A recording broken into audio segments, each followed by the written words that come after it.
اسرائیل کی غزہ پر چوتھے روز بھی بمباری جاری۔ فلسطین کی امداد روکنے پر یورپی یونین میں انتشار، اور روس کو انسانی حقوق کونسل میں دوبارہ شامل ہونے کی اجازت دینے پر اقوام متحدہ میں ووٹنگ۔ وائس آف امریکہ واشنگٹن سے اہم خبروں کے ساتھ سعدیہ زیب رانجھا۔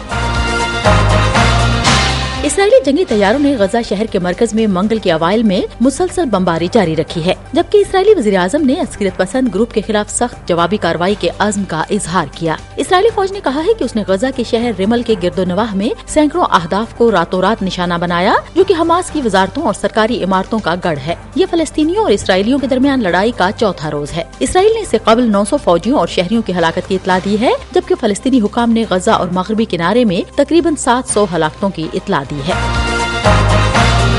ہم وائس آف امریکہ واشنگٹن سے آپ سے مخاطب ہیں۔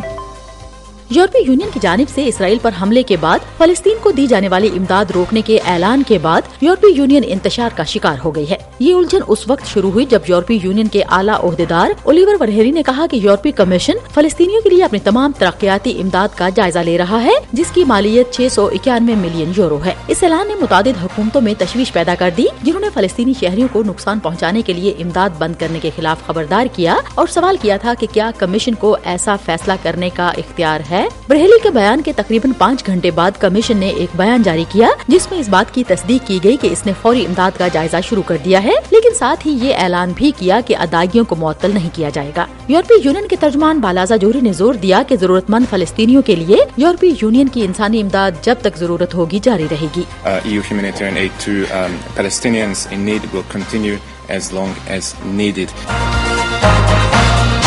اقوام متحدہ کی جنرل اسمبلی آج ووٹنگ کرا رہی ہے کہ آیا روس کو عالمی ادارے کی انسانی حقوق کونسل میں دوبارہ شامل ہونے کی اجازت دی جائے یا نہیں۔ تقریباً 2 سال پہلے یوکرین پر حملے کے بعد ماسکو کو کونسل سے نکال دیا گیا تھا۔ جنیوا میں قائم کونسل 47 ملکوں پر مشتمل ہے۔ روس انسانی حقوق کونسل میں 3 سال کی مدت کے خواہاں کئی ملکوں میں سے ایک ہے۔ وہ مشرقی یورپی خطے کے لیے مختص 2 نشستوں کے لیے البانیہ اور بلغاریہ سے مقابلہ کر رہا ہے۔ نائب امریکی سفیر رابرٹ ووڈ نے سلامتی کونسل کو بتایا کہ ماسکو کا انسانی حقوق کی کونسل کے لیے ممکنہ دوبارہ انتخاب ایک بدصورت داغ کی طرح ہوگا، جبکہ وہ کھلے عام جنگی جرائم اور دیگر مظالم کا ارتکاب جاری رکھے ہوئے ہے۔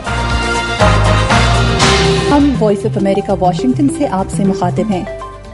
عراق کے شیعہ عالم اور سیاسی رہنما مقتدی الصدر نے منگل کے روز کہا ہے کہ ان کا ملک فلسطینی عوام کی مدد کے لیے تیار ہے، اور ساتھ ہی مصر پر زور دیا کہ وہ غزہ کے ساتھ اپنی سرحد کھول دے تاکہ ضروری سامان کی آمد و رفت کی اجازت دی جا سکے۔ حي الله المجاهدين والمقاومين الفلسطينيين۔ الصدر نے نجف شہر سے ایک تقریر میں کہا کہ ہم عراق میں شام کے راستے یا مصر یا دیگر طریقوں سے غزہ کو پانی فراہم کرنے کے لیے تیار ہیں۔ انہوں نے تمام عربوں بالخصوص مصریوں پر زور دیا کہ وہ اپنی سرحدیں کھول دیں۔ شیعہ رہنما نے ان عرب ملکوں پر تنقید کی جو اسرائیل کے ساتھ معمول کے تعلقات برقرار رکھے ہوئے ہیں۔ شام نے منگل کو اقوام متحدہ کی اعلیٰ عدالت میں ہونے والی سماعت کا بائیکاٹ کیا، جہاں ہالینڈ اور کینیڈا نے دمشق پر اپنے ہی لوگوں کے خلاف برسوں سے جاری تشدد کی مہم کا الزام عائد کیا۔ ڈچ حکومت کے وکیل نے کہا کہ شام میں تشدد کا مسلسل عمل عدالت کی جانب سے عارضی اقدامات کی ضرورت کو اجاگر کرتا ہے۔ شامی باشندوں کا ایک گروپ سماعت سے قبل عدالت کے باہر جمع ہوا، جنہوں نے ان لوگوں کی تصاویر اٹھا رکھی تھیں جن کے بارے میں ان کا دعویٰ تھا کہ وہ تشدد اور جبری گمشدگی کا شکار ہوئے ہیں۔ ہم وائس آف امریکہ واشنگٹن سے آپ سے مخاطب ہیں۔ اور افغانستان میں ہفتے کے روز آنے والے شدید زلزلے کے متاثرین کے خاندانوں کے لیے اقوام متحدہ اور کئی ملک امداد بھیجنے کے لیے کام کر رہے ہیں۔ اس زلزلے میں مبینہ طور پر 2000 سے زیادہ افراد ہلاک اور 1000 سے زیادہ زخمی ہوئے تھے۔ ترکی کی حکومت نے اتوار کو ایک فوجی طیارے کے ذریعے اپنا امدادی سامان ہرات روانہ کیا ہے۔ پاکستان کے وزیر اعظم نے اپنے ایکس پیج پر کہا کہ طالبان حکومت کی درخواست پر صحت کی ٹیم کو کچھ ابتدائی طبی امداد کے سامان کے ساتھ ہرات بھیجا گیا ہے۔ سعودی عرب نے کہا ہے کہ ہرات میں زلزلہ متاثرین کی مدد کے لیے $20 لاکھ مالیت کا سامان افغانستان ہلال احمر سوسائٹی کے حوالے کر دیا گیا ہے۔